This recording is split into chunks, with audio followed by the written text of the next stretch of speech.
Alhamdulillah wa syukru ala ni'amillah wassalatu wassalamu ala rasulillah la hawla wa la quwata illa billah rabbi israh li sadri wa yassir li amri wa hlul 'uqdatam min lisani yafqahu qawli. Yang saya hormati Gus Baha, Gus Maulana, para kawan-kawan, Wakil Rektor, Direktur, Kepala Badan yang ada di UI dan jamaah sekalian, alhamdulillah kangen kita terobati.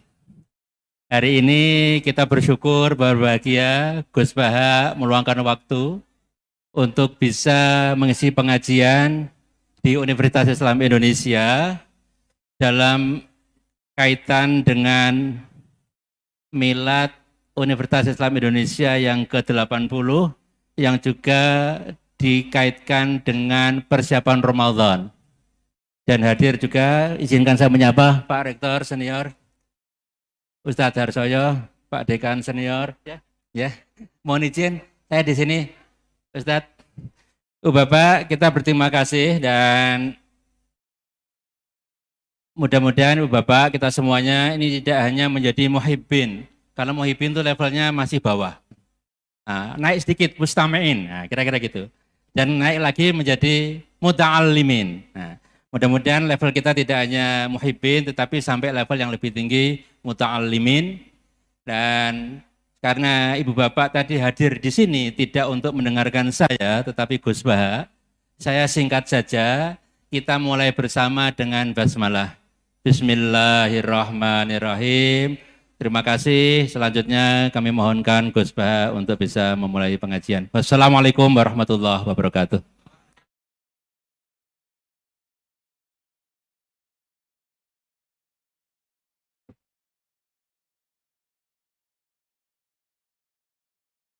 Assalamualaikum warahmatullahi wabarakatuh. Bismillahirrahmanirrahim. Allahumma salli wa sallim ala nabiyyina habibina Muhammadin sallallahu alaihi wasallam wa ala alihi washabihi asma'in nama ba'du. Semua yang kami hormati,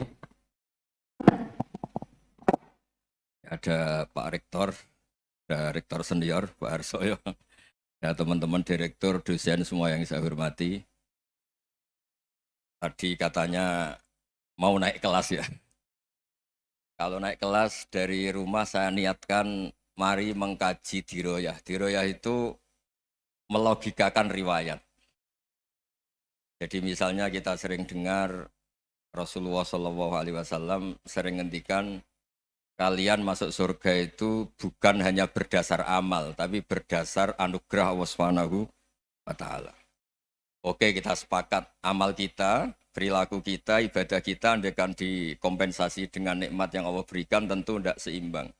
Untuk membayar itu saja sudah lunas. Jadi Anda semua tidak berhak masuk apa? Surga.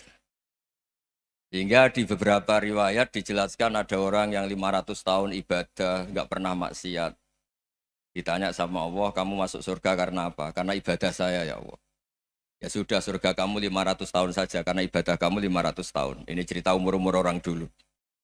Ya Allah, katanya surga engkau ini selamanya. Ya kalau yang selamanya itu rahmatku, kalau amal kamu terbatas ya surganya sesuai amal kamu ya terbatas. Ya sudah ya Allah, berarti masuk saya surga saya ini karena fadl engkau, karena anugerah engkau. Itu namanya apa? Diroyah. Diroyah itu satu kajian analisis di mana kita percaya riwayat, tapi kemudian punya logika, punya diroyah. Ini penting supaya tauhid kita ini kuat. Jadi dulu ada orang yang sangat cerdas, namanya Jubair bin Mut'im. Dia saking cerdasnya, juga kaya, juga tokoh, dikirim sebagai delegasi pembebasan Asra Badrin, tawanan Badar. Kemudian pas datang ke Masjid Nabawi, Nabi delalah pas baca Wattur wa kitabim mastur. Sampai pada titik Nabi baca Am khuliku min ghairi syai'in am humul khaliqun.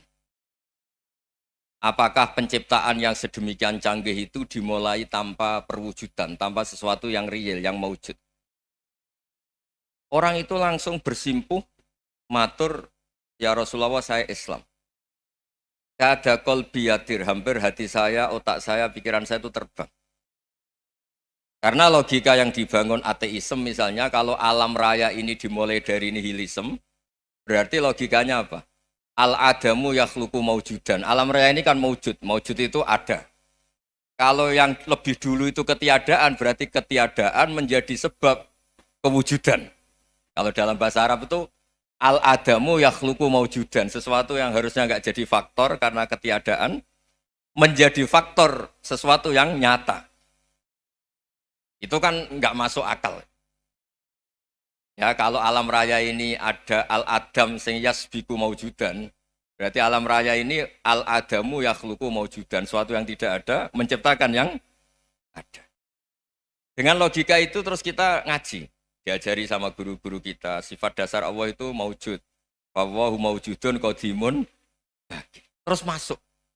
Yang harus distatuskan pertama dari Allah itu apa? Maujud, wujud. Karena dengan wujud ini layak menjadi penyebab adanya alam raya ini.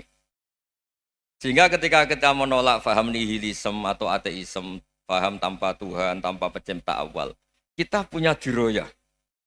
Bahwa tidak mungkin ketiadaan ini menjadi sebab perwujudan alam raya ini. Yaitu amkhuliku min ghairi syai'in. Masa alam raya ini diciptakan tanpa sebab yang nyata, yaitu wajibil wujud.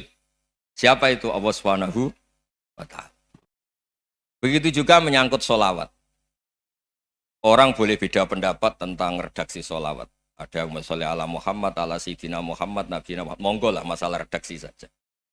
Tapi setelah dianalisis, Nabi itu Pak Rektor, jadi Nabi setelah Nabi Isa saking dihormatinya sampai dituhankan.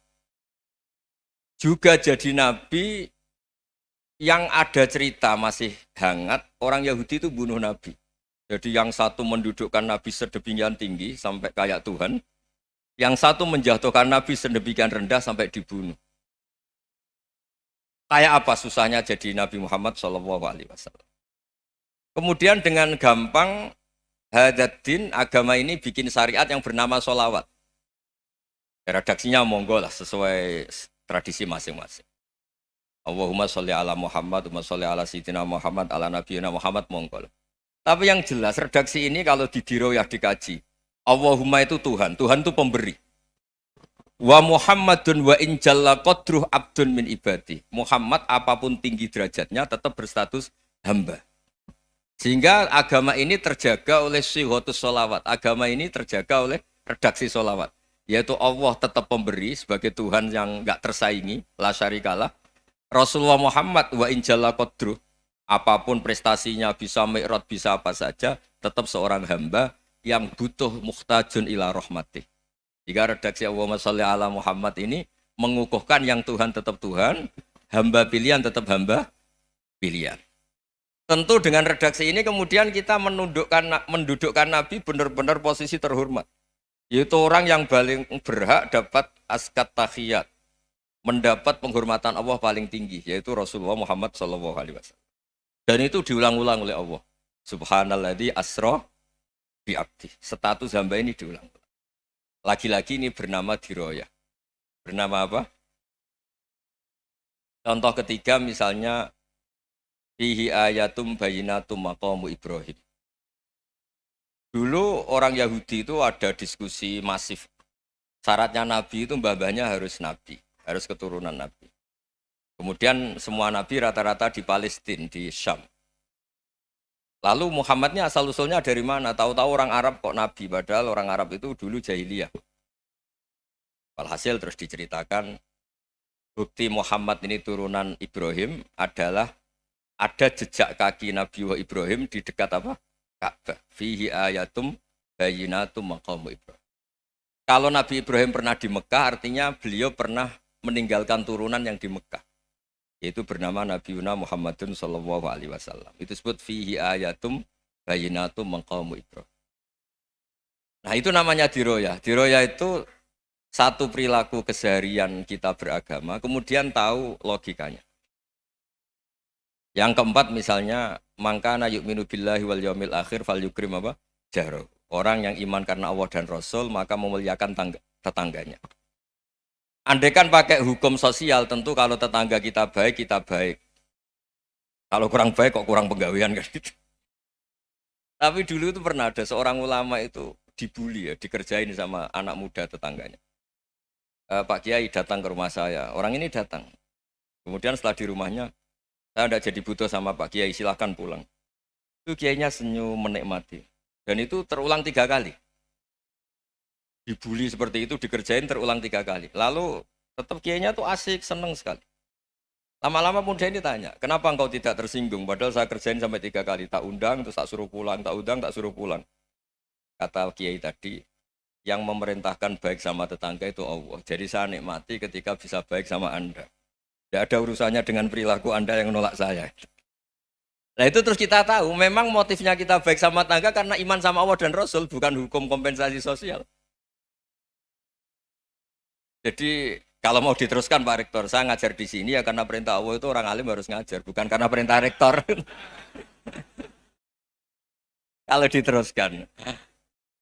Ya saya mohon juga gitu para dosen, para karyawan di sini kalau nggak khianat dengan UI itu karena takut sama Allah, jangan takut sama rektor. Kalau Anda baik juga karena Allah, jangan baik karena apa? Rektor. Bagaimanapun ya semua kita ini makhluk. Makhluk itu la yadurru wa la yanfa. Begitu juga melihat Indonesia.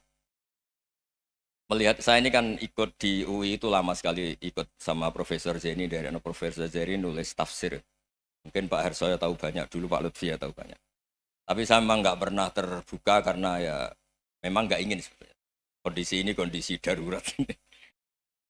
Sehingga saya tahu cara berpikir Profesor Zaini, ya tahu komitmen beliau pada UI. Dan pendiri UI memang ya banyak yang dari tokoh NU, Muhammadiyah, dari tokoh-tokoh ormas yang lain memang didirikan banyak orang. Hingga UI memang nggak milik ormas apa tertentu. Dari satu sisi memang baik, nggak dikuasai ormas tertentu. Tapi nanti kalau keterusan ya nggak berbentuk. Ya sudahlah dikelola saja. Sambil-sambil jelas, sambil-sambil kadang nggak jelas, yang penting ikhlas tadi. Karena kalau terlalu asobia itu jadi repot. Kita ini yang nekuni fikih itu tahu, kalau tidak kuno itu madhabnya Hanafi. Kuno itu madhabnya Syafi'i. Tahu-tahu seakan-akan Imam Syafi'i itu NU, Imam Abu Hanifah itu Muhammadiyah. Padahal ini orang-orang yang sebelum NU dan apa? Muhammadiyah. Jadi kalau kita yang nekuni ilmu itu biasa saja dengan perbedaan. Tapi kalau orang-orang yang nggak siap dengan perbedaan itu sampai Allah disifati Ta'ala itu tidak terima. Padahal Ta'ala itu maknanya Maha Luhur, yang Maha Agung. Jadi ada seorang kiai kebetulan pidato pertama Pak Rektor. Assalamualaikum warahmatullahi ta'ala wabarakatuh. Di mubalik kedua ini nggak terima karena itu dianggap bid'ah ada Ta'ala. Hanya dia bilang Assalamualaikum warahmatullahi ta'ala wabarakatuh. Itu saking asobiahnya itu Allah ditambahi Ta'ala itu tidak terima. Padahal Ta'ala itu maknanya Maha Agung. Nah itu kan jadi repot kalau asobiah gitu. Kalau kita ngadepi perbedaan itu biasa saja. Karena kita mungkin bacanya banyak, lihat hal-hal seperti itu ya biasa saja. Karena dulu itu perbedaan itu urusan sudut pandang. Ya saya ulang lagi, perbedaan itu sudut. Allah yang Tuhan saja sering didebat sama nabi-nabinya. Karena urusan sudut pandang apa? Saya beri contoh ya. Suatu saat Khalilur Rahman Ibrahim itu saatnya meninggal sama Allah, Israel disuruh. Itu Ibrahim saatnya meninggal, ambil nyawanya. Setelah datang ke Ibrahim, ya Khalilur Rahman Ibrahim, saya disuruh nyabut nyawa Anda. Itu Israel dipaksa mikir sama Ibrahim. Hal ra'aita khalilan yumitu khalilah. Kamu tahu orang yang mencintai kemudian bunuh yang dicintai. Itu logika agak benar. Akhirnya Israel kan nggak biasa debat, kan nggak dilatih debat, nggak pernah ikut lomba UI debat ilmiah. Dia taunya nyambut nyawa aja. Kembali ke Allah. Ya Allah, kata Ibrahim, hal ra'aita khalilan yumitu khalilah. Masa kekasih bunuh yang dicintai ya. Tapi kata Allah santai. Bilang ke Ibrahim, hal ra'aita habiban yakrahu ayyalqa habibah. Masa katanya dia cinta saya, kemudian ketemu saya tidak berani. Israel mater lagi. Logikanya gini Ibrahim, masa yang dicintai sama yang ketemu yang dicintai nggak berani? Ya udah ketemu aja. Katanya yang meninggal itu. Artinya kamu bisa saja GR tidak mati-mati karena merasa dicintai, atau ingin mati karena mencintai. Nah maksud saya dalam hal-hal seperti ini orang UI pasti nggak jelas. Katanya cinta Allah suruh mati ya nggak mau. Nggak jelas kan? Dibilang nggak cinta juga nggak mau. Tapi dibilang cinta kalau ukurannya mati juga nggak mau. Nah, tapi dalam banyak hal nggak jelas itu penting, Pak Rektor. Penting sekali. Buatan guyon. Saya beri contoh sekian ilmiah, nggak jelas itu penting. Rasulullah Shallallahu Alaihi Wasallam itu dalam banyak hal itu disuruh Allah, memang disuruh supaya ngambil sikap seperti itu. Karena Allah itu punya otoritas penuh untuk bikin orang itu baik atau tidak baik. Wahsy itu yang membunuh Sayyid Hamzah, orang paling dicintai Nabi, di antara yang dicintai Nabi. Qatalahu Wahsyun, dibunuh oleh Wahsy. Nabi secara basarnya itu nggak suka sama Wahsy.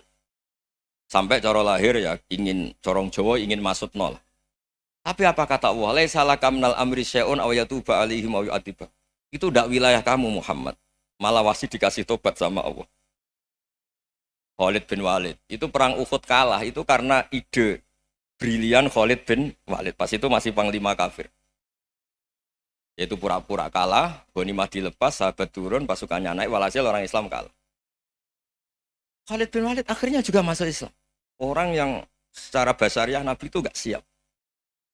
Kebalikannya juga ada. Sa'labah itu orang sampai sempat gelar hamamatul masjid. Ini pas ngaji mesti ingat. Salah. Dia di masjid terus. Setiap habis salam tuh lari karena istrinya nyuwun sewu masih berpakaian yang tidak pantas. Kenapa engkau terburu-buru pulang? Pakaian yang dipakai istri saya sekarang saya pakai. Ya pakaian sarung itu kayak Pak Rektor kan fleksibel. Ini khusus mau Ramadan. Tidak akan sarungan terus, gak usah khawatir. Jadi ini tadi sudah perjanjian. Saya yang kiai celananan, beliau yang rektor pakai sarung. Jadi, iya. Supaya itu barter madhab. Tapi hanya sekali ini aja, bukan. Jadi jangan diharapkan ini jadi tontonan terus-menerus. Dan ini barter madhab. Saya sama Profesor Kores juga sering gitu. Saya pakai sarung yang dihadiahi beliau pakai sarung yang dihadiahi saya. Memang itu tradisi Islam. Tahadau tahabu, kamu saling memberi hadiah maka kamu saling mencintai, bukan riswah, bukan riswah. Walhasil terus Sa'labah ini buat saya didoakan Nabi supaya saya kaya, supaya tidak sering ganti pakaian seperti ini sama istri saya. Jangan-jangan kamu miskin itu lebih baik, ngotot minta didoakan. Didoain Nabi kaya terus lama-lama ninggal sholat, ninggal jamaah. Itu Allah belum tersinggung. Yang mulai Allah tersinggung itu kan saya sering fatwa di mana-mana, sering memberi saran. Mumpung kamu miskin itu sering sedekah. Karena kalau sudah kaya itu tidak bisa. Saya memberi analogi gini. Kalau saya masih santri miskin, punya uang 100.000, diminta guru saya 50 tak kasihkan. Padahal itu 50%. Punya 2 kambing kurus, diminta guru saya 1 pasti tak kasihkan. Padahal itu 50%. Jadi kalau punya sapi Brahman atau sapi limusin yang harganya itu 100 juta, punya 2, diminta 1 boleh enggak? Tidak boleh. Saya punya motor butut 2, diminta teman saya 1 boleh. Tapi kalau Davidson Harley itu nggak boleh. Nah, walhasil itu kalau kita miskin, misalnya kita zaman kuliah atau zaman mondok atau zaman apa saja, punya uang 100.000, nartik temannya sampai 50.000 kan biasa. Tapi setelah 1 miliar, berani nggak kamu kasihkan 500 juta? Sama-sama 50%. Enggak kan? Nah, Sa'labah gitu, ketika zakat masih per 40 kambing 1 kambing itu sebenarnya kan masih ringan. 41, 82. Kambingnya itu sudah mabenal jabalen. Barang dihitung zakat karena sudah ribuan, jumlahnya sampai 400 kambing. Banyak lah pokoknya. Terus kata Sa'labah, ini pemerasan. Karena jumlahnya besar. Allah tersinggung karena nabinya dianggap narik zakat itu dianggap khorot, dianggap pemerasan. Allah tersinggung kemudian fa'aqobahum nifakon fi qulubihim ila yaumil. Dia ditedir munafik. Semenjak itu terus tadi kembali gak jelas tadi. Barkohnya gak jelas itu menjadi orang tuh bijak. Ini sekarang nakal, jangan-jangan nanti jadi orang baik. Yang sekarang baik, jangan-jangan suatu saat jadi tidak baik. Semua orang introspeksi. Gak ada jaminan kalau kita sekarang baik akan baik terus. Gak ada jaminan kalau kita sekarang buruk akan buruk terus. Sehingga terus banyak kiai-kiai bijak itu memang lahirnya nggak tegas. Tapi nggak tegas itu yang menjadikan bijak. Karena sama-sama mungkin. Itu yang disebut laisa laka minal amri syai'un aw yatuba alaihim aw yu'adzibum. Itu tidak wilayah kamu. Ketika Allah mengomentari orang munafik juga wa yu'adzibal munafiqina insya'a aw yatub. Bisa saja ada yang disiksa, bisa saja ada yang dikasih tobat.